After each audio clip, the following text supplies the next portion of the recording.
बाद जोडलेस म्हणजे जेव्हा आपण पहिल्या दिवसापासून जेव्हा आपण एक एक एक एम्ब्रो असतो, एक सेल असतो, तेव्हापासून देव आपल्याबरोबर असतो. तोच आपल्याला घडण करतो, तो सर्व अवयवांची घडण करतो.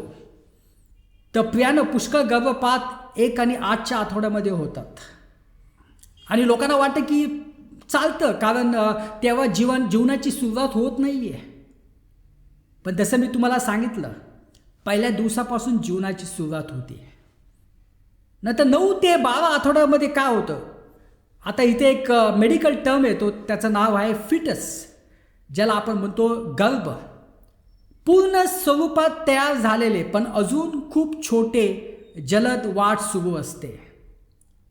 पूर्ण स्वरूपात शरीर तयार झालेलं असते आणि खूप जलद वाढ सुरू असते. आणि तुम्हाला माहिती आहे की 4थ्या आठवड्यामध्ये हार्टबीट्स पण ऐकू येतात. याला मेडिकल टर्म आहे फिटस. पण परमेश्वर काय म्हणतो, आपण वाचूया यर्मिया 1:5. मी तुला गर्भात घडवण्यापूर्वीच मी तुला ओळखले. काय म्हटले? मी तुला गर्भात घडवण्यापूर्वीच मी तुला ओळखले.